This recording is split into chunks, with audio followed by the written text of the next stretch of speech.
Welcome back. There's no question in today's world, certainly from a business standpoint, but even from a consumer standpoint today, the term that we hear constantly is data, data, data. You know, it's the kind of information that we can then collect as much as possible. We've seen it on a consumer side with Amazon, being able to then, every time I log on Amazon, give me recommendations that are targeted to me. That's on one level. But from a business standpoint, you cannot run a business, whether it's a farm, whether it's a retailer, whether it's a processor, without having great data. Richard Bishop is with us, and you are the data king. So tell me about the role that data plays, how it's collected, how it's utilized for the potato industry. So in the potato industry, you want to have good data and quality reports. Today, most data is collected with notebooks and paper and paper trails that get lost. So it's just like, I have a spiral notebook and I'm writing, that's right. Field number 1, this foot blank. That's right. And most people, even in the tractor cab, will just be making tick marks. Like that's how many trucks I loaded today, and that's all the data they have. And that's not a good thing. Oh, I mean, just as a layman, not being a farmer, that's not a good thing. It's very common, though. It's commonplace in our industry that's where we're at. Most people are at. With data, I've been able to take that and automate it with using different products. I do crop engineering consulting, so I try to pull together the products that work well for the farmers.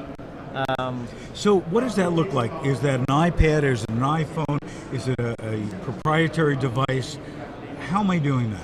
So what I've been doing is using a product from Greentronics that does traceability, but it's basically a yield map, a weigh scale system, right, that weighs the product as it goes past.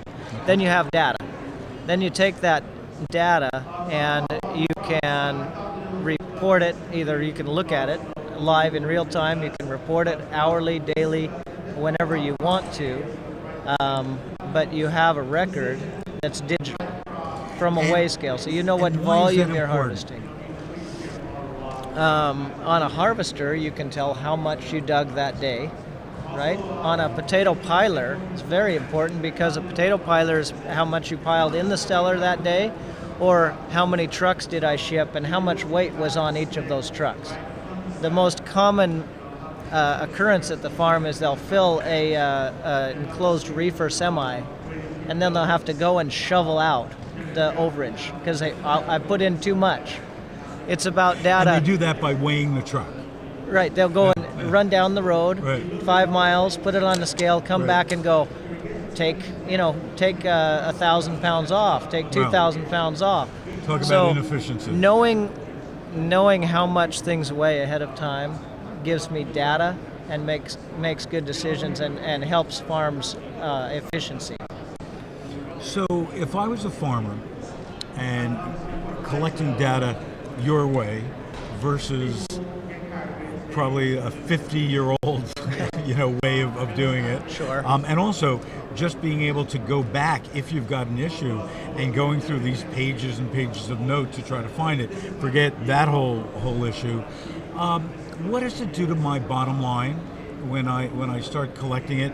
I've got to imagine that taking a truckload, going 5 miles down the road as you described, coming back, having to shovel out 1,000 pounds, I mean, that's got to be very costly. It's very costly, and it holds up the revenue stream of being able to ship so many loads a day and so much. And you've got the labor problem. That's right. Because you don't have labor to begin with, so who's going to shovel out the truck? Right, and that's a common issue, right? Additionally, right, if you have the ability to weigh things, I put on a sensor that does infrared and keeps track of temperatures. So if you know what your temperatures are, you can prevent meltdowns. You can prevent crop issues. Weighing stuff going into a potato storage is very critical. You want to keep your temperatures low. You want to keep your volumes high, and you want good data. And I've been able to take on one particular farm, he didn't invest in the whole technology that I play with, which is full traceability from exact GPS location in the field to exact where did it land in the cellar or at the processor. He didn't want all of that. He just did a simple scale, but we did a temperature profile for what he put away in storage. He had good information for exactly how much he did each day, and it simplified the operation and replaced a lot of paperwork that's most of the time overlooked.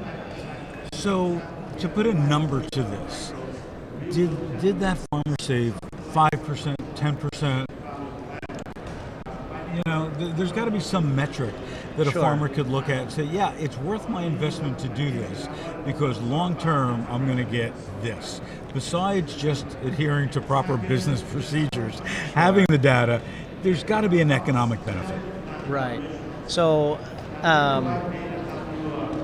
the most crucial economic benefit is knowing how much you have so that you don't sell potatoes you don't have.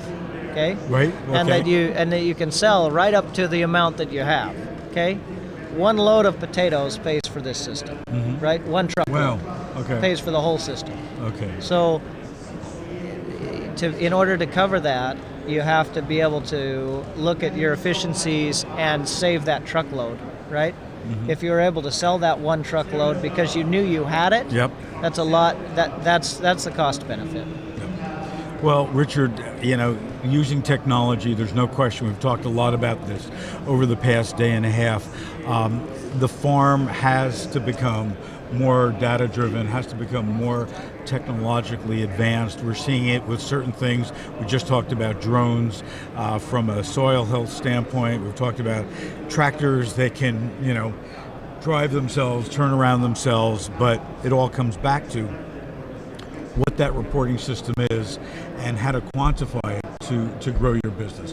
So thank you so much for joining us. No problem. Thank you. Appreciate it. Appreciate all the work you do for the potato farmer. We're going to take a quick break. When we come back, John Campbell is going to be with us, and we're going to talk about irrigation. Probably soil and water are the most important aspects for any farmer, and we're going to get to the root of the problem. We'll be right back.